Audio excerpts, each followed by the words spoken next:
이번 시간은 36페이지 사업의 이행, 즉 주택건설 공사의 착수입니다. 근데 여기는 사업계획 승인을 정당하게 받았을 때 이야기죠. 예. 그 착수기간이 나오는데 승인을 받은 날로부터 5년 이내 착수를 해도 되고요. 또 분할을 해서 시행할 때는 최초의 공사를 진행하는 공고는 승인을 받은 날로 5년 이내지만 최초의 공사 진행하는 공고 외의 공고는 최초 착공 신고일로부터 2년 이내 받으면 됩니다. 그러니까 이런 이야기죠. 36페이지 보면은 이제 사업의 이행인데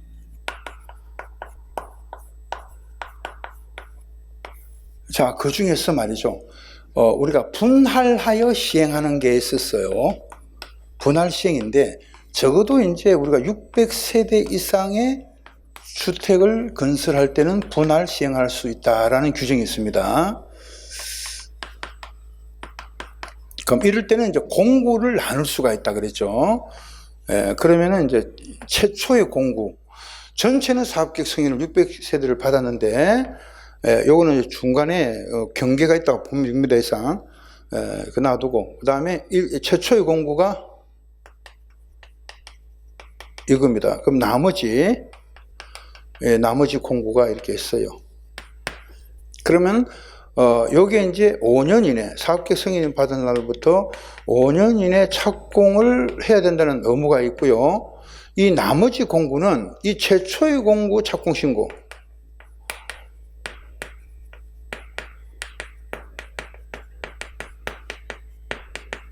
최초의 공고 착공 신고일로부터 2년 이내에 착공을 하면 됩니다.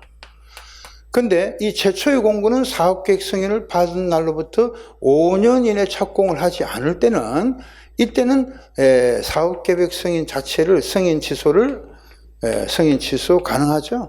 승인 취소를 할 수가 있는데 비해서 여기는요. 최초의 공고 착공 신고일로부터 2년 이내 착공을 하지 않았다 하더라도 승인 취소되는 것은 아니다 이거죠.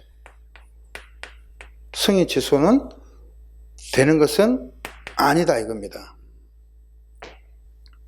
아시세요? 승인 취소가 되는 것은 아니다. 승인 취소를 할 수가 없다 이겁니다. 아시겠어요? 그래서 우리가 나머지 공고라는 거는 이제 이미 이 부분은 착공이 된 거잖아요. 그렇다고 해서 2년 안에 착공을 안 했다 해가지고 이거 전체를 이미 다 했는데 이거 전체를 사업계획 승인을 취소한다는 건 말이 안 되는 거죠. 예. 그래서 만약에 앞에 거는 최초의 공고는 사업계획 승인을 그 기간까지 5년 안에 착공 안 했을 때 취소를 할 수가 있지만 이 나머지 공고는 최초의 착공 신고를 한 날로부터 2년 이내이기 때문에 이것은 착공을 하지 않았다 하더라도 사업계획 승인을 취소하는 것은 아니죠. 예. 그거 하나 유의해서 보시고, 그리고 착수 기간을 연장하는 것은 아까 말씀을 드렸습니다. 1년까지는 연장할 수 있는 부분이 한 6가지 사유가 있다는 거. 그리고 이제 착수는 신고를 사업계획 승인권자한테 해야 됩니다. 그리고 그 밑에 보면 이제 그 두 번째 주택의 설계와 시공인데 이쪽 부분은 설계 시공 부분은 한 번도, 그러니까 지금까지 한 번도 시험에 나온 적은 없어요. 예, 그리고 이쪽 부분, 설계와 시공 부분은 특히 이제 우리가 그 아주 전문 분야를 담당하는 분들이 아니면 우리처럼 주택관리사를 따기 위해서, 자격증을 따기 위해서 하시는 분들은 그러니까 설계라든가 시공 파트는 우리 분야가 아니라고 봅니다. 저는. 왜냐하면 우리는 관리 쪽이잖아요. 관리를 어떻게 하느냐 이거니까 파트가 완전히 달라요. 그래서 이쪽 부분은 뭐 범위도 얼마 안 되지만은 여태까지 시험에 나온 바는 없습니다. 한 문제도. 자, 그러면 이번 시간은 주택 건설 기준 등으로 가는데 이제 건설은 주택법은 특히 이제 건설 파트는 주택 건설 기준 등에 관한 규정과 규칙이 있고, 또 공급은 주택 공급에 관한 규칙이 국토교통부 용어로 따로 나옵니다. 저는 다른 법률은 이제 만약에 건축법 같은 경우는 건축법 시행령 시행규칙 이렇게 끝나잖아요. 그렇게 해서 이렇게 끝나는데, 이 주택법은 건설은 또 건설대로 대통령령과 시행규칙, 대통령령과 국토교통부령으로 따로 또 나오는 게 있어요. 그게 이제 건설 기준 등에 관한 규정과 규칙이고, 또 공급은, 공급을 할 때는 또 국토교통부령으로 또 다시 만들어가지고, 전문적으로 그 부분만 또 다루겠다는 거예요. 그래서 특이하다. 특이한 게 주택법입니다. 주택법은 건설과 공급에 관한 규정을 대통령령이라든가 국토교통부령으로 따로 둬가지고 그 별도 부대가 이거를 처리한다, 이렇게 보시면 돼요. 이해됩니까?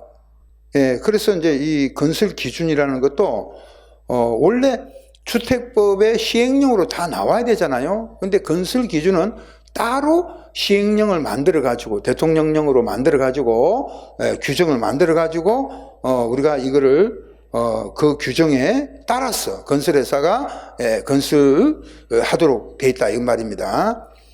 그래서 이쪽 부분도, 이제, 관계법규에서는 거의 시험에 나온 바가 한 문제나 또는 한 문제 안 나올 수가 있습니다. 매년마다 거의 한 문제 또는 한 문제가 안 나오는 게 거의 대부분이었어요.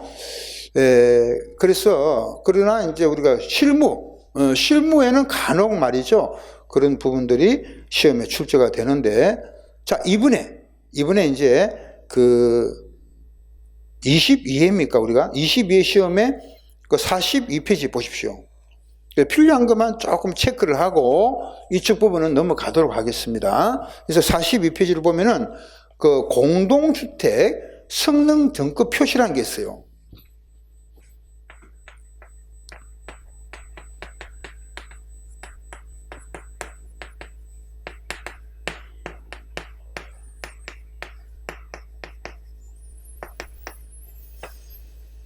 예.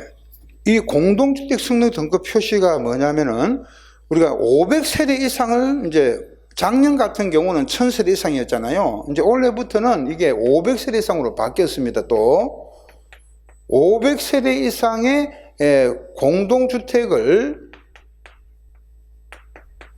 만약에 이제 건설하는 사업주체가 있다 이겁니다.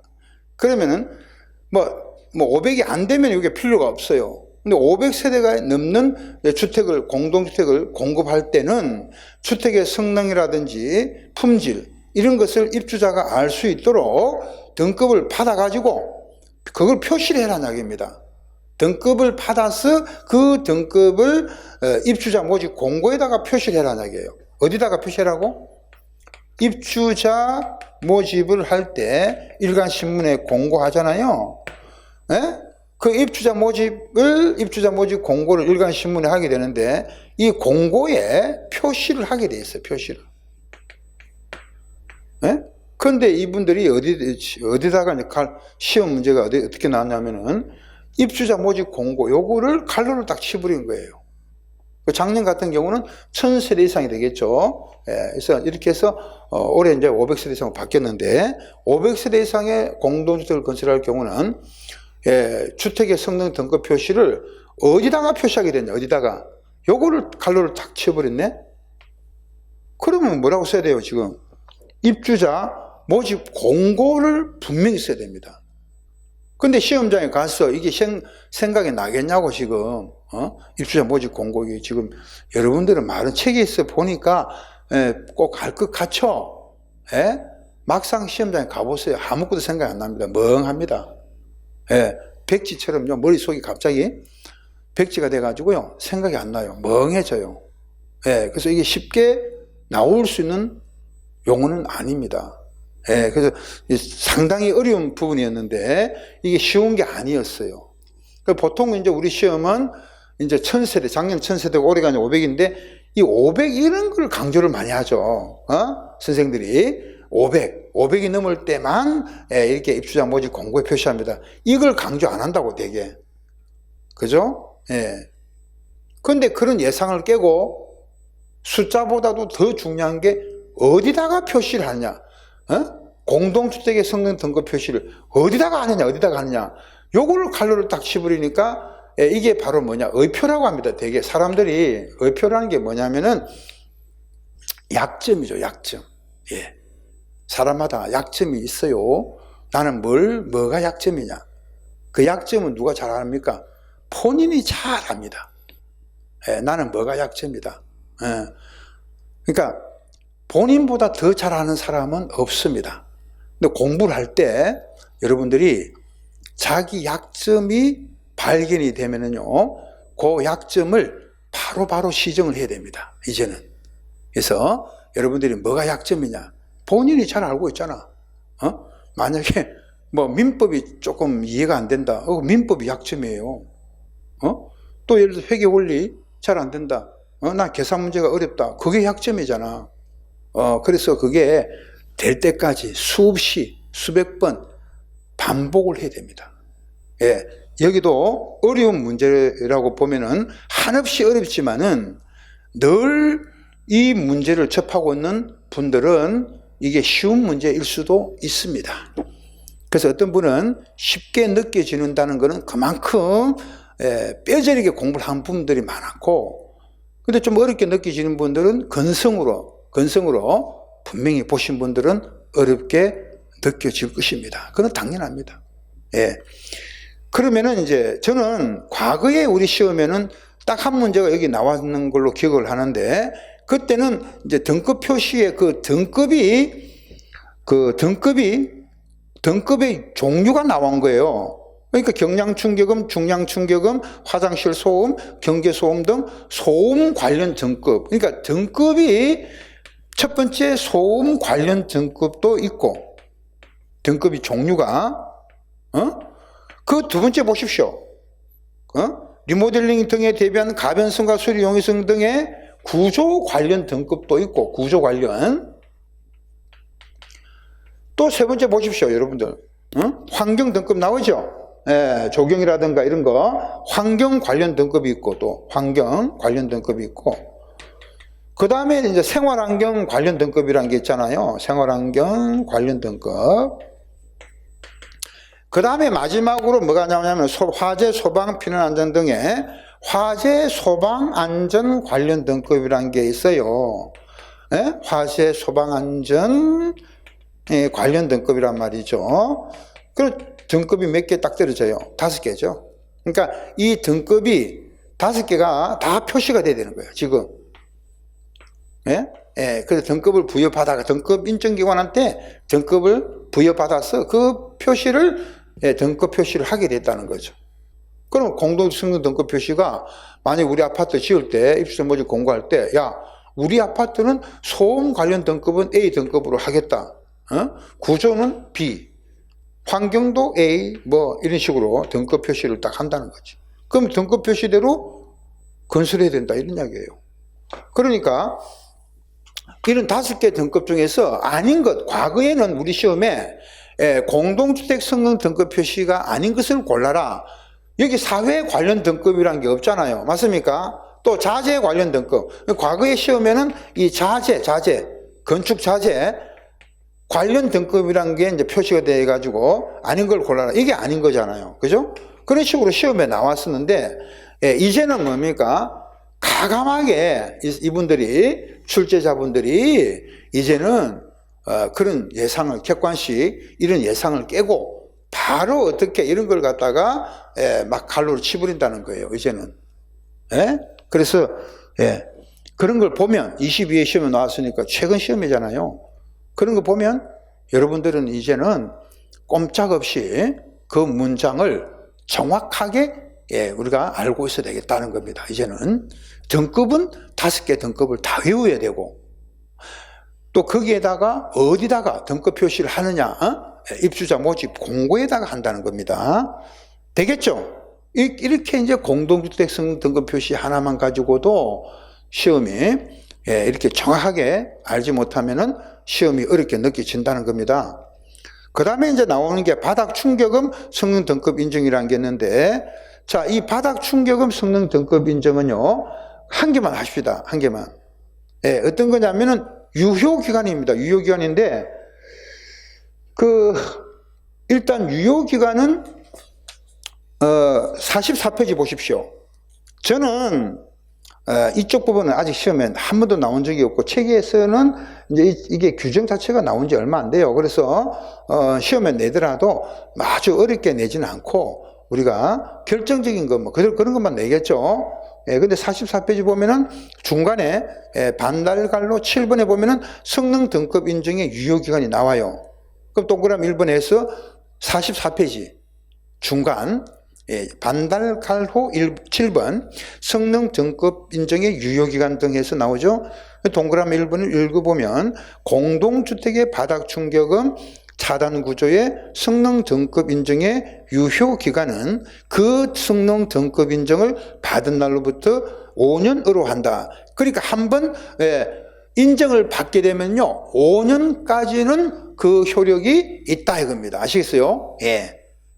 그거 하나 중요하고 넘어갑니다. 그 다음에 이제 여러분들 보면은 46페이지에 뭐 건설 규정이 이제 대통령령으로 나온 거거든요. 근데 주택 건설 기준 등에 관한 규정에 보면은 용어가 주민공동시설이 쭉 나오잖아요. 그 생각보다도 주민공동시설이 굉장히 많아요. 여러분들 14가지나 됩니다. 주민공동시설이.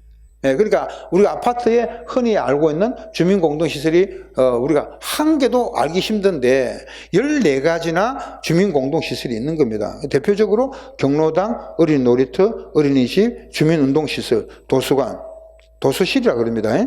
도서실, 주민교육시설, 청소년 수련시설, 주민휴게시설, 독서실, 입주자 집회소, 공영치사장, 공영세탁실, 그 다음 사회복지시설, 그 밖에 사업계획 승인권자가 인정하는 시설인데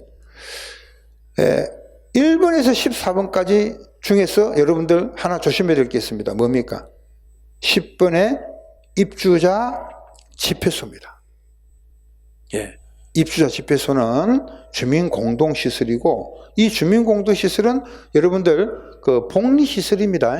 부대시설이 아니에요. 복리시설에 들어간다는 거죠. 그거 하나 조심해서 보시고 그 다음에 크게 중요하지는 않습니다. 그리고 이제 48페이지로 넘어오는데요. 우리가 이제 공동주택을 건설할 때는 지점의 소음도가 보통 이제 바깥에서 측정하기 때문에 그 실외 소음도라고 합니다. 실외 소음도가 65데시벨 미만이 돼야 된다는 거예요. 그래서 그 48페이지는 우리가 이제 공동주택의 소음도가 나옵니다. 그죠? 48페이지 나오는데, 우리가 첫 번째, 실외 소음도. 소음도는, 65 데시벨 미만이 돼야 된다는 겁니다. 미만. 그럼 만약에 이제 65데시벨이 이상이 되면요, 수림대라고 해가지고 나무를 심든지 아니면은 그 차단 방음벽 있죠? 그런 거를 만들어 가지고 65데시벨 미만이 되도록 의무적으로 하게 되어 있습니다. 그래서 특히 이제 우리가 차도 옆에 아파트는 특히 이거 신경 써야 돼요. 65데시벨 미만이 돼야 된다는 거 기억하시고, 그 다음에 소음 등으로부터 보호라고 되어 있지만 실질적으로는 이 소음이라는 게 보다는 유해 시설로부터 이제 이렇게 공해성 공장이나 유해물 저장 처리 시설 등으로부터 일정한 거리가 떨어져야 된다는 겁니다. 그래서 이거는 두 번째는 이렇게 이야기할 수 있겠네요. 공동주택 등의 이렇게 위험 시설로부터 이격 거리가 있습니다. 이격 거리, 일정한 거리를 띄우도록 되어 있단 말이에요. 이격 거리라는 거는 일정한 거리를 띄운다 뜻이에요. 그러면 여러분들이 여기 만약에 이제 공동주택 등, 즉 여기 아파트가 이렇게 있단 말이에요. 아파트가 이렇게 있는데 이 아파트하고 이제 여기 옆에는 한참 멀리 떨어져 있으면 좋은데 이게 가까이 있으면 안 된다는 거잖아요. 그러니까 만약에 공해성 공장, 소음이나 공해를 내뿜는 공해성 공장이 있다든가, 그 다음에 유해물 저장 및 처리 시설, 그러니까 주로 이제 뭡니까? 주유소라든지 LPG 충전소, 판매소, 이런 저장소, 이런 곳은 굉장히 위험하죠. 그래서 이런 이제 유물 저장 및 처리 시설 말이에요.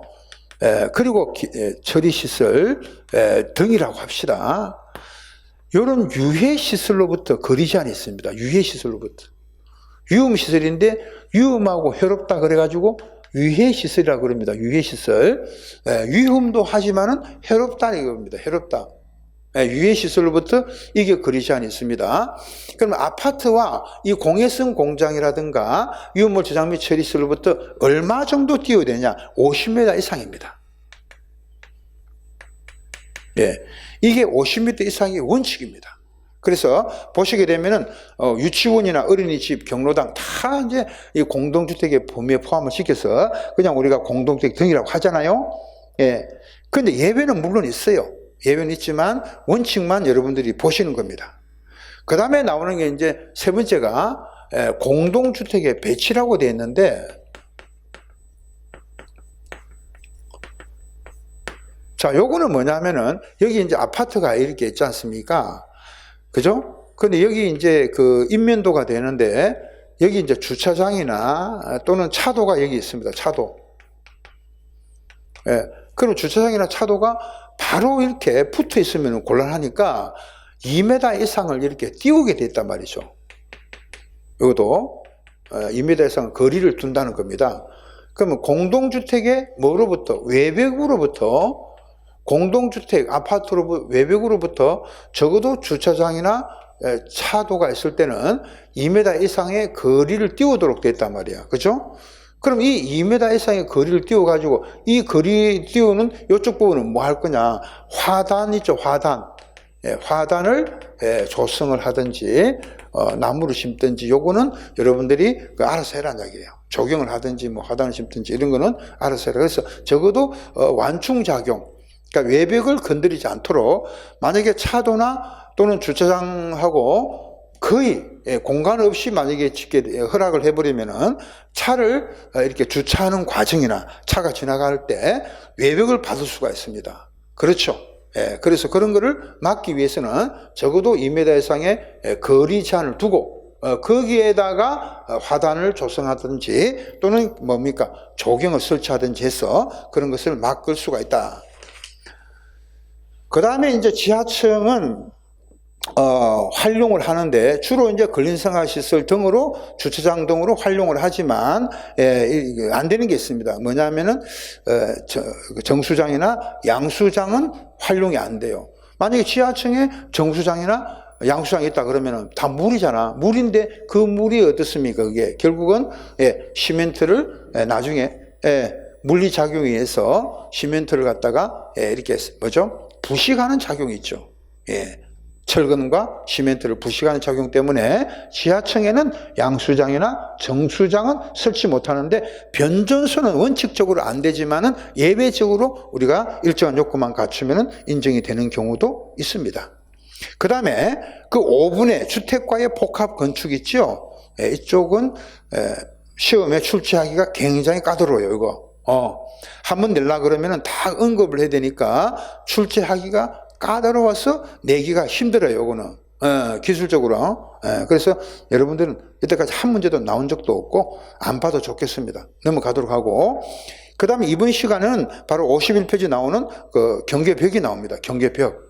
그래서 우리는 이제 공동주택 같은 경우는요, 특히 이제 경계벽이 있죠. 이제 이런 이야기입니다. 이렇게 보면은 여기가 이제 301호잖아요. 이게 302호인데, 각 이렇게 호와 연결된 게 이게 경계벽이라고 하잖아요. 이 경계벽인데, 이 세대와 세대 간에 이렇게 벽이 있는 부분. 그러면 요 경계벽을 갖다가 첫 번째, 콘크리트 구조를 하게 되면은, 철근 콘크리트처럼 이 철근 콘크리트나 철근 콘크리트로 한다 이겁니다. 아시겠어요? 철근 콘크리트나 콘크리트, 아무튼 철근 콘크리트 구조를 한다. 이럴 때는 그 두께가 얼마 돼야 될까요? 적어도 어떻습니까? 철근 콘크리트 하게 되면 두께가 우리 조적 같은 경우는 이거보다 더 두꺼워야 되지만 철근은 15cm 이상으로 해야 된다 이렇게 돼 있죠. 15cm 이상입니다. 두께가. 근데 무건이라는 게 나옵니다. 무건은 뭐냐면 철근이 아닌 거잖아요. 그러니까 조적조. 이게 조적이 뭐냐면은 벽돌입니다. 벽돌 있죠. 그러니까 무건이나 벽돌로 벽돌 구조다. 그럼 두께가 이거보다 두꺼워야 되잖아요. 근데 20cm 이상입니다. 근데 이제 우리가 이제 예를 들어서 이게 만약에 조립식으로 되어 있는 판으로 됐다. 콘크리트 판으로 됐단 말이야. 근데 그 콘크리트 판이 조립식으로 됐다 그러면은 이때는 두께가 12cm 이상도 돼야 돼요. 조립식으로 되어 있는 거는 아무래도 강력한 어떤 구조로 되어 있어요. 조립식은. 아무리 두께가 좀 슬림으로 되어 있어도 슬림으로 되어 있는 대신에 그 강도가 대단합니다. 그 대신 두께는 작아도, 두께는 얇아도 강도가 세죠. 강도가. 그렇기 때문에 조립식은 이렇게 12cm 이상이 돼야 된다. 요게 우리 시험에 나온 적이 한 번 정도 있어요. 그러니까 철근이나 철골은 두께가 15cm 이상이 돼야 되지만 무건이나 벽돌조, 석조는 20cm 이상, 조립식 콘크리트 판은 12cm 이상. 그 외에 한국건설기술원장이 연구원장이 차음 성능을 인정하여 지정하는 구조라고 했습니다. 그래서 이제 경계벽이 나왔고, 그 다음 밑에 보면은 반달갈로 2번 설치 기준과 3번에 발코니에 세대간 경계벽 설치 기준이 있어요. 그럼 동그라미 1번에 공동주택의 몇 층 이상의 3층 이상 밑줄 쫙 해놓으세요. 3층 이상의 층의 발코니에 그 세대와 세대 간의 경계벽을 설치할 때는 피난구를 경계벽에 설치해 줄 수도 있고 경량구조로 할 수 있어요. 그러나 경계벽에 창고라든지 유사한 시설을 설치할 때는 그러지 않는다. 이게 무슨 말이냐면은 지금 있잖아요. 3층 이상이라 했잖아요. 3층 이상.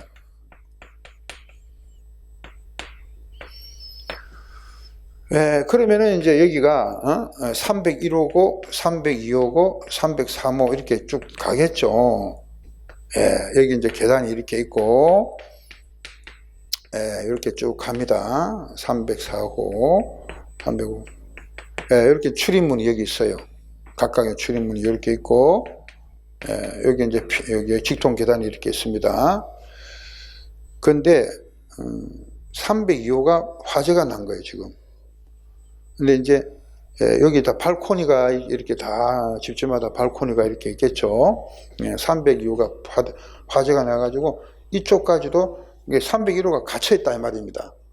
그러면은 이게 만약에 발코니를 통해 가지고요, 이 집은 불이 났지만 발코니를 통해서 이렇게 경량 구조로 되어 있으면은 이걸 뚫고 이렇게 나갈 수 있으면은 이렇게 출입문으로 304호의 출입문을 통해 가지고 305호까지 갈 필요 없이 304호 집으로 통해서 나와 가지고 다른 사람의 집을 통해 가지고 말이죠. 여기 305호입니다.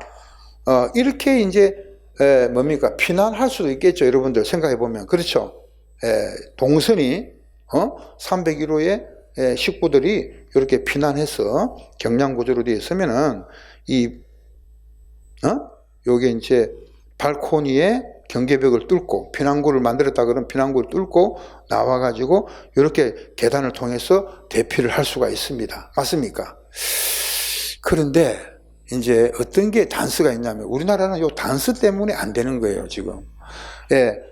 이게 이제 경계벽을 피난구를 만들거나 이제 경량 구조를 해서 이렇게 만들 수가 있다고 했잖아요. 근데 여기 만약에 어떤 분들이 전부 다 창고를 만들어 버린 거야. 자기들이 또 필요하니까 신발장이나 그런 창고를 갖다, 신발장은 앞에 두지만 뭐 창고 있죠. 그런 창고라든지 이런 걸 사용을 하기 위해서 여기다가 이제 고정을 시켜 버린 거예요. 창고를. 그러면 이게 통한 그 문을, 피난구를 통해서, 옆집을 통해서 이제, 직통 계단으로 피난하려고 했는데, 이 창고가 있으면은 돼요, 안 돼요? 안 되지, 막혀가지고. 갈 수가 없지요? 예. 그래서 이 규정은 반드시 이 규정 자체를, 우리가 이렇게 지킬 필요가 없다는 것은 예외적으로 만약에 창고가 있을 때는 그러하지 아니한다라고 되어 있어요. 예. 그러면은 앞으로 뭐 창고 이렇게 뭐 만들어 버리면은 옆집에 있는 사람들은 자기가 이게 통해서 이쪽으로 통해서 갈 수는 없죠. 이제 그죠? 다른 방법으로 해야 되겠죠. 그럼 그 다른 방법이 뭐겠습니까? 예. 이쪽에 베란다를 통해서 왕관기 있죠. 왕관기. 예, 왕관기 이런 걸 이용해서 밑으로 이제 그 밑으로 해서 피난할 수밖에 없겠죠. 예. 그러니까 우리가 그 창고 이런 거를 안 만들면 좋은데 다 뭐 개인적으로 개인 프라이버시인데 집집마다 만드는 걸 갖다가 누구 법적으로 뭐 강력히 규제할 수 있습니까? 못합니다. 예, 그러다 보니까 이런 것이 현실적으로는 잘 지켜지지 않는다 이 말이에요. 예. 법률은 잘 돼 있어. 그렇지만 실제적으로는 지키는 사람이 거의가 없더라 이겁니다. 예, 되겠죠? 그 다음에 이제 52페이지는 바닥 구조는 하셔야 됩니다. 이 바닥 구조는 이제 층간의 바닥 구조인데 우리가 콘크리트 슬라브 두께가 210mm 이상입니다. 그러니까 이 두께라는 것은 이걸 말하잖아요. 층과 층 사이의 두께를 말하는 거잖아요. 그죠? 이 두께를, 요걸 말한 거예요. 이게 이제 콘크리트 슬라브 두께, 슬라브, 이 두께인데, 이 두께가 210mm 이상입니다. 그 여러분들 신발이 있잖아요, 신발. 신발. 몇 문 신어요? 저 같은 경우는 170? 165 너무 작고, 170mm 정도. 그 신발 두께를 딱 갖다 놓고 보면요. 210 같으면은 서장훈의 신발 정도 되겠죠. 서장훈 씨 210 정도 신는 거, 그 정도 되겠죠. 아무리 발이 큰 사람들은. 그 정도 두께로 만들어야 된다는 거예요. 그 신발 하나 갖다 놓고 두께 가지고는 힘들잖아요. 내가 170인데, 신발 한번 들어볼까? 170인데, 그거 가지고는 안 된단 말이에요. 그런데 적어도 210mm 이상이잖아. 그런데 재밌는 게 뭐냐면은 이 라멘 구조라는 게 있습니다. 먹는 라멘 말고 이 보나 기둥을 통해서 내리기 전달되는 구조로 된 게 라멘 구조인데 이게 150mm거든요. 그러면 적어도 어떻습니까? 라멘 구조로 돼 있다면 이때는 두께가 이제 150mm 이상만 돼도 된다는 거잖아요. 그 신발 하나 가져와 볼까? 150mm 애들 거. 그걸로 해가지고, 이 정도 두께면은 라면 구조를 했을 때 두께가 충분하구나. 이렇게 이제 기억이 되는 거예요. 그죠? 그럼 슬라브 두께, 층간의 두께는 210mm. 여러분들이 서장훈이 기억하셔야 돼요.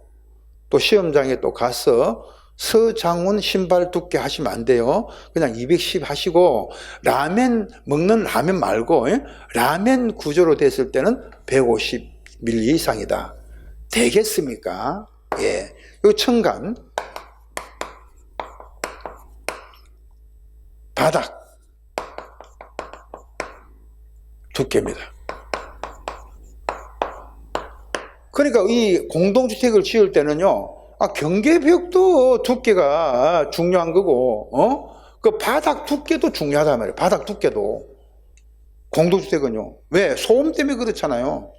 그러니까 층간 소음 때문에, 여러분들 어떻습니까? 이게, 살인사건까지 나요. 이게 예민한 사람들은 잠을 못 자는 거야. 그래가지고 이제, 그래가지고가 아니고, 우리나라 사람들은요, 이 아파트 좋아하잖아요. 어쩔 수가 없어요.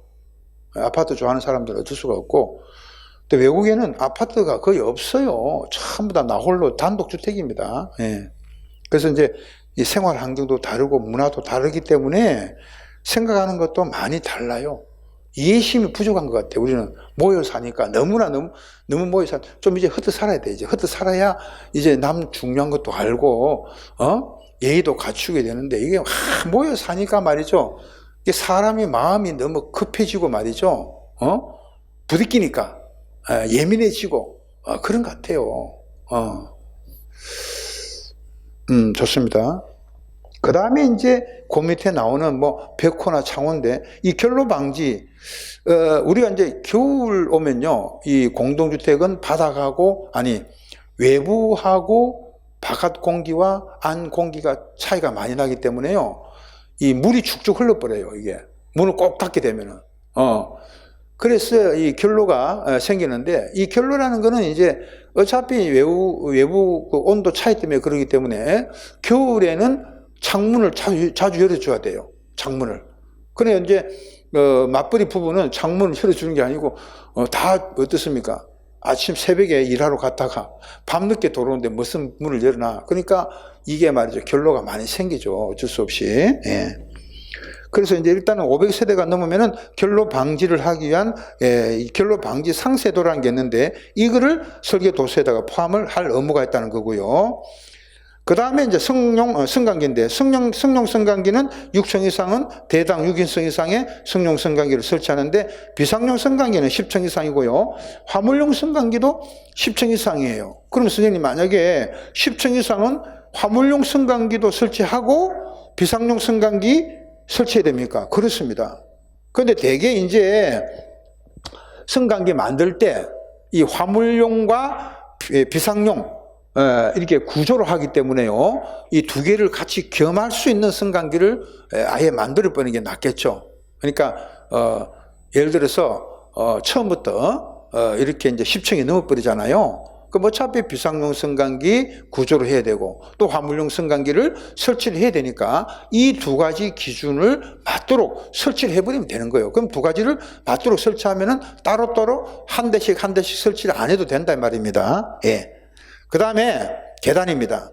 근데 이 계단은 시험에는 출제가 나온 적은 없어요.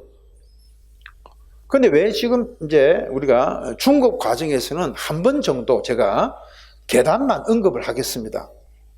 특히 계단 중에서도 공동으로 사용하는 계단입니다. 우리 집에 만약에 우리 집이 분양받은 집이 복층으로 되어 있다, 그 계단을 말하는 게 아니고, 지금 세대 내 계단을 말하는 게 아니고 공동으로 사용하는 계단이다 이겁니다.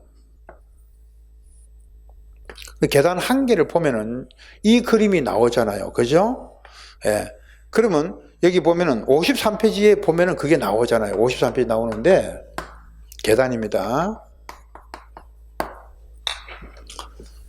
예, 53페이지 보면 나오는데, 먼저 공동으로 사용하는 계단만 하겠다. 여기서 이 계단 중에 여러 가지 있지만 여기서는 공동으로 사용하는 계단만 보겠다 이겁니다. 아시겠어요? 그럼 먼저 유효폭이라는 게 있어요. 유효폭. 이게 유효폭이야. 이게 120cm 이상입니다. 이게 이제 유효폭이라 그래요. 유효폭. 그 다음에 그 밑에 보면은요, 단높이라는 게 있어요. 단높이. 이게 단높이야. 이게 단높이인데, 이게 18cm 이하가 됩니다. 이게 단높이라고 그럽니다. 계단의 높이다. 그 뜻이지. 그 다음에 요게 여러분들 요 부분이 단너비라고 그래요. 단너비. 예? 너비죠? 요게 얼마냐? 26cm 이상입니다. 이렇게 되는 거예요, 지금. 예? 그래서 계단은 유효폭이 120cm 이상이고, 단 높이는 계단의 높이를 말하는데, 요거는 18cm 이하고, 단 너비가 26cm 이상입니다. 그러면 유효폭이나 단 너비는 이상인데, 단 높이는 이하가 돼야 된다는 뜻이에요. 그래서 우리 여러분들 책을 갖다가 오늘 있잖아요. 서점이 있잖아요. 주택관리사 혹시 대형 서점에 딱 가가지고, 주택관리사 책을 아무거나, 제 거 말고, 남의 거를 한번 제일 잘 나가는 책이 뭐야? 해서 한 권 주십시오. 해서 봐라 말이야. 딱 봐가지고, 이 계단을 딱 봐라 말이야, 계단. 주택 건설 기준 찾아가지고, 이게 계단이 어디서 나오는지도 모르면 못 찾는 건 뭐 그럴 것이고, 이 주택 건설 기준을 딱 보면서 쭉 넘어와요. 넘어와가지고 이제 주택 건설 기준 등에 관한 규정 쭉 보면서 계단이라는 게 딱 나오네. 그리고 공동으로 사용하는 계단 해가지고 유효폭은 120cm 이상, 단 높이는 18cm 이상 딱 돼 있는 거 있어요. 이상. 그럼 그 책은 엉터리입니다. 바로. 왜? 그 사람은 공부 하나도 안 한 거야 지금. 이게 그냥 책에 있으니까 그냥 그대로 집어넣은 거예요. 공부 안 하고 그냥 집어넣은 거예요. 여러분들이 이하되어 있는 거 찾아야 돼요. 이하. 이거 조심해야 됩니다. 이하. 이건 이상이지만 왜 이하입니까? 그렇습니다. 이 계단의 높이가 이상이 된다고 생각해봐. 18cm 이상이 된다 생각해봐. 그럼 20, 30, 50도 가능하네? 그러면 그걸 어떻게 50이나 60 되면 어떻게 올라가 그거를. 그죠? 그래서 이하다는 거. 그래서 여러분들이 그 이하냐 이상이냐 이거는 숫자가 중요한 게 아니야. 내가 볼 때. 아시겠어요? 숫자가 중요한 게 아니고 요게 중요한 거지. 요게. 그래서 저는요 다른 거 필요 없어. 그래서 큰 서점에 가서 책을 딱 고르면서 딴 거 보지 말란 말이야. 딱 보지 말고 주택법 딱 찾아가지고 주택건설 기준 딱 찾아가지고 계단을 찾으라고. 공동으로 사용한 계단. 그래가지고 뭘 찾으라고? 단높이를 찾으라고. 단높이. 그래가지고 여기서 만약에 18cm 이상이다. 그러면 조용히 그 책을 덮고 다른 책을 골라라 이겁니다. 이하가 있는 책인가 아닌가를 이게 이제 뭡니까? 그 저자가 그만큼 신경을 쓰고 있느냐 없느냐 그걸 알 수가 있어요. 아시겠어요? 목숨을 걸어야 돼요. 저는 책에다가 목숨을 겁니다. 그 다음에 계단의 설치 기준. 계단은 다음에 하나에 적합에 설치해야 된다. 아직 우리 시험은 거의 나온 바가 없는데 이거를 또 실무에는 굉장히 강조하는 분들이 굉장히 많아요. 이거 하지 마세요. 이런 거는 뭐 아무래도 이거 말고도 할 게 얼마든지 많은데 그죠? 하지 마세요. 하지 마시고 출입문 그다음에 하지 마세요. 난간의 높이는 1.2m 있어. 1.2m니까 그 바닥의 마감면에서는 120cm 이상이 되겠죠. 그리고 난간의 간살의 간격은 안목지수가 10cm 이하다. 뭐 그런 정도로 보시고요. 그 다음에 이제 부대시설로 갑니다. 55페이지 부대시설인데 이게 옛날에 말이죠. 10회가 아니고 9회인가 8회인가 모르겠는데 그 전에 9회 8회인가 그때 한번 시험에 나온 적이 있어요. 이게 부대시설 중에서 진입도로가 나온 거야. 진입도로가. 그때는 9회인가 8회인가 까마득한 일이죠. 아무튼 시험에 이제 나왔기는 나왔습니다만은 오래전에 나왔다는 뜻이에요. 그런데 이거는 한 번 정도, 이거는 우리 시험이 아직까지 뭐 시간적으로 보면은 그렇게 뭡니까? 급한 시험은 또 아니잖아. 날짜가 좀 있잖아. 그죠? 그래서 이 부분은 한 번 정도 언급을 좀 해야 되겠다. 제가 안 하고 갈라다가 한 번 정도는 언급을 해야 되겠다 해서 여러분들 거기 보면은 부대시설 중에서 몇 페이지? 55페이지입니다. 부대시설 중에서 이제 진입도로 나오잖아요. 요게 이제 자기 그 단지 안에, 아파트 단지 안에 그 진입도로 있죠. 그거 생각하시면 돼요. 생각하시면 되는데, 이 진입도로 폭이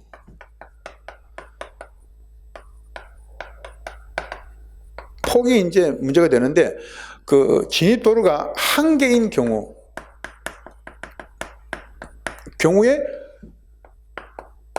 폭인데,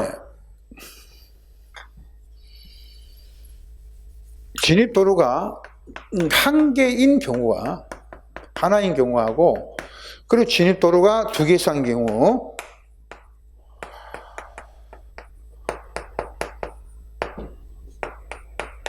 이 두 가지로 크게 나눠져요. 이거는.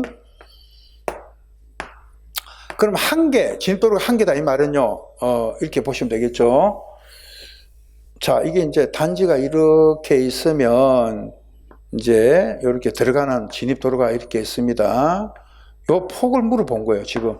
요 폭을 물어본 거고, 요거는 이제 진입도로가 두 개 이상이라는 거는, 이렇게 진입되는 도로가 한 개, 두 개, 이제 두 개만 표시하겠습니다. 그 요 폭이죠. 요 폭이 이제 A라고 놓고, 그 다음에 요 진입되는 폭이 B단 말이죠. 이때는 A 플러스 B를 나타냅니다. 두 개. 합해가지고 얼마냐 이거죠. 예. 그러면은 이제 한 개인 경우, 이렇게 진입도 한 개다. 그러면은 세대수가 300, 500, 그 다음에 뭐죠? 1000세대, 2000세대 이렇게 나눠져. 세대수에 따라서 달라집니다. 여기도 똑같습니다. 300세대, 그 다음에 500 나오죠? 500세대, 그 다음에 500세대, 1000세대. 여기서 이제 요쯤에서 1000세대 나오고, 1000세대 나오고, 그 다음에 2000세대 나오죠? 2000세대 나온다. 그리고 이제 요렇게 동그라미를 제가 이렇게 치는 이유는요, 그 숫자가 포함이 안 될 때가 동그라미가 들어가는 거예요. 미만일 때. 아시겠어요? 그러면 300세대인데 300세대 미만일 때는 진입도로가 6m 이상이 돼야 되겠죠. 그 다음에 500 미만은 8입니까? 예. 그 다음에 1000 미만은 12m. 요거는 15m. 예, 2000세대 이상은 20m 이상입니다. 그 다음에 예, 두 개 이상일 때 300 미만은 여기서 4를 더하면은 10m. 여기 4를 더하면은 12m. 여기서 4를 더하면은 16m가 되겠죠. 그 다음에는 5를 대줍니다. 20m. 5를 대줍니다. 25m 이상이죠. 그래서 이거는 외울 필요가 없어요. 이거 하나만 기억하면 돼요. 6, 8, 12, 15, 20만 기억을 하면 됩니다. 6, 8, 12, 15, 20, 300, 500, 1000, 2000. 그래서 만약에 이 세대 규모가요, 예를 들면은 예를 들어서 이 공동주택 단지 안에 1500세대인 경우에는 진입도로 한 개인 경우에 이 폭은 얼마인가 이렇게 시험에 나올 수가 있어요. 1500세대인 경우에 진입도로가 한 개인 경우에 그 진입되는 도로의 폭은 얼마인가? 얼마죠? 그러면 이 표를 보세요. 그죠? 1000 이상, 2000 미만이잖아요. 그럼 폭이 얼마라고 되어 있습니까? 15m 이상입니다. 그러면 이때는 15m 이상 이렇게 돼야 되겠죠. 재밌죠? 재밌는 게 아니라 외워야 됩니다. 300, 500, 1000, 2000, 6, 8, 12, 15, 20입니다. 예. 지금 제가 이거 강의를요, 이거를, 직접적으로 이제 어떤 때는 필요하면은 강의할 때도 있고 안 할 때도 있지만, 저는 알고 있어야 되잖아요. 예? 저는 20년이 25년 되도록 이거는 알고 있는 거예요, 저는 알고 있어요. 다만 여러분들이 뭐 어떤 때는 이게 이제 필요가 강의할 때 좀 쉽게 나온다고 했을 때는 이거 강의를 안 합니다. 예. 근데 올해가 좀 어렵게 나온다 합니다. 저는 합니다. 예. 왜? 옛날에 시험에 나왔거든요. 그리고 이제 두 개 이상이다 그러면은요, 이 A와 B를 합해야 돼요, 지금. 그러면은 만약에 같이 1500을 할까요? 여기에 1500세대다고 가정을 해보죠. 그럼 1500세대인 경우는 A와 B의 합은 얼마인가? 이렇게 돼야 되겠죠. 그럴 때는 여기 나오잖아요. 1000세대 이상, 2000세대 미만이니까 합이 20m 이상이 돼야 되는 거죠. 근데 A 플러스 B가 20m 이상인데 이때 단수가 있어요. 어느 하나의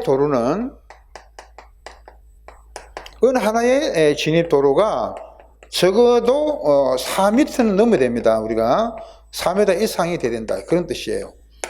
그럼 예를 들어서 A는 고정적으로 4를 박아놔야 되겠죠. 고정적으로 4를 갖다가 표시를 해놓고, 그 B는 얼마인가? 이렇게 물어봐야 되겠죠. 그죠? 예. 그래야 되겠지. 그러면은 20이니까, 합해가지고 20이니까 B가 얼마 넣어야 됩니까? 예. 합해가지고 20이니까 B는 16이 되겠죠. 16. 예. 합해가지고 20이니까 4 더하기 16은 20이다. 이렇게 되는 거죠. 그래서 진입되는 도로가 2개 이상일 때는 이거를 전부 다 뭐다, 지금. 이거를. 이 숫자는 A 플러스 B를 나타내는 숫자입니다. 그러니까 300세대 미만일 때는 10m 이상이 된다는 것은 이거와 이거를 합해가지고 10이다 이 말이고, 그 다음에 2000세대가 넘는다 그러면 A 플러스 B 이 두 개를 합해가지고 25m가 넘어야 된다 이런 이야기예요. 잘 봤다 못 봤다 하지 마시고 이 부분은 그 진입도로 폭을 여러분들이 기억을 하시고요. 그 다음에 이제 단지 안에 도로가 나오는데 56페이지는 단지는 1.5m 이상의 보도가 있어야 되고 폭은 7m 이상의 도로가 돼야 된다는 거 하나 기억을 하시고, 그 다음에 아까 말씀드린 주차장 오른쪽에 나오죠. 1번, 2번, 반달골 2번에 원룸명이 나왔습니다. 원룸명은 세대당 0.6대인데 30 미만은 0.5대입니다. 그래서 다른 거 놔두고요. 원룸형 주택일 때 아까 이제 여기서 한다 그랬죠. 원룸형 주택은 세대당 0.6대 이상꼴로 주차장을 확보하면 돼요. 그러면 일반적으로 공동주택은 한 세대당 한 대꼴인데 원룸형은 그만큼 완화되는 거잖아요. 0.6대 이상이고, 그리고 뭐라고 됐어요 지금 전용 면적이 30 미만이다 말이죠. 30제곱미터 미만일 때는 0.5대 이상이잖아요. 그래서 이 원룸형 주택의 주차장 말이죠. 이게 이제 아직 시험에 이렇게 언급은 과거에 한 문제 정도는 언급을 했는데 문항에서 나왔는데 아직까지는 나오질 않았습니다만은 저는 올해는 또 나올 수 있다고 봅니다. 올해 장난이 아닙니다. 예고를 해드립니다. 굉장히 좀 어려운 부분들이 막 나올 거다 예상을 해봅니다. 그 다음에 이제 나머지는 이제 딱 하나만 하고 여러분들 이제 이 부분을 마치고요. 어디까지 쭉 가냐면은 아무튼 관리사무소 58페이지에 이제 4번의 관리사무소인데 50세대가 넘으면은 10제곱에다가 50세대를 넘는 매 세대마다 500제곱센티미터를 더한 면적의 관리사무소를 설치하게 됐죠. 그래서 이제 이번 시간에 이제 여러분들 꼭 정리해 드릴 게 또 관리사무소의 그 설치 면적이거든요. 다른 것 떠나서 여러분들은 관리사무소의 소장님을 하실 분들이잖아요. 그런데 이제 자기가 그 관리하는 관리사무소도 그 면적이 얼마인가 이것도 모른다 그러면 문제가 크지 않습니까? 그래서 관리사무소 설치 기준이 있는데요. 일단 이제 50세대가 넘으면 관리사무소를 설치를 해야 됩니다. 그럼 10제곱이 이제 기본인데 여기에다가 세대수에다가 50세대를 넘는 매 세대마다 500제곱센치는 0.05제곱미터가 됩니다. 이게 이제 환산이 되는 거죠.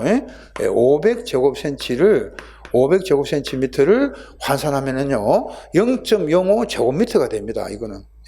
그래서 요거를 곱하기 해주면은, 요게 이제 면적이 나와요. 그럼 예를 들어서, 이 공동주택의 세대수가 100세대다 말이죠. 그러니까 100세대인 경우는 50세대 넘는 이니까 빼주는 거죠. 빼주면은 50세대 나오죠. 그럼 50세대 곱하기부터 해야 되잖아. 0.05라 말이죠. 그럼 이거 계산하면은 2.5가 나옵니다. 그럼 앞에가 10이 있으니까 만약에 100세대인 경우에는 관리사무소는 얼마를 설치해야 됩니까? 이렇게 물어보면은 12.5제곱미터 이상이 관리사무소를 설치해야 된다. 뭐 그런 정도로 이제 설명이 되는 거죠. 그래서 요거 관리사무소까지 말씀드리고 나머지는 뭐 수해 방지 시설, 안내 표지판, 통신 지능형 홈 네트워크, 보안등 12에 한번 나왔는데 보안등의 간격은 50m 이내다는 거 하나 이제 강조해드리고, 가스 공급, 비상급수, 난방 설비, 폐기물 보관, 영상 정보 처리 시설, 그다음에 전기 시설, 방송 수신, 공동 수신 설비인데요. 그 다음에 급배수, 배기 설비, 환기, 복리시설 중에서 근린생활시설, 유치원 쭉 해서 이제 주민공동시설까지 마치는데, 특히 주민공동시설은 100세대가 넘으면은 주민공동시설을 설치를 의무적으로 하게 되어 있습니다. 65페이지에. 그리고 1000세대가 넘으면은 이제 500에다가 세대당 2제곱을 더하죠. 1000세대 미만은 세대당 2.5를 대주면 되고, 근데 이제 중요한 거는 주민공동시설을 설치할 때 함께 설치하는 게 150 이상은 경로당 어린이 놀이터를 설치해야 되고, 300은 경로당 어린이 놀이터에다가 어린이집이 들어가요. 그럼 결국 500 이상은 경로당 어린이 놀이터에다가 어린이집에다가 주민운동 작은 도서관 5개가 들어갑니다. 그래서 경어의 주작, 경어의 주작 5개가 바로 주민공동시설 500세대가 넘을 때 5개가 들어간다는 거죠. 그래서 여러분들이 경로당, 어린이놀이터, 어린이집, 주민운동시설, 작은 도서관을 의무적으로 설치해야 됩니다. 아시겠어요? 그래서 이제 만약에 그 아파트 단지가 1000세대가 되잖아요. 1000세대가 된다 그러면은 면적은 얼마를 설치됩니까? 주민공동시설의 설치 면적은 500에다가 2500이 되겠죠. 2500제곱미터를 확보하고, 그럼 2500에다가 이제 500세대가 넘으니까 설치하는 주민공동시설은 경로당, 어린이놀이터, 어린이집, 주민운동시설, 작은 도서관 이렇게 5가지를 다 설치해야 된다고 말씀을 드리고요. 자, 이번 시간은 65페이지 주민운동시설, 주민공동시설까지 말씀을 드리고, 다음 시간에 간선시설부터 살펴보도록 하겠습니다. 자, 이번 시간 여기까지입니다. 수고했습니다.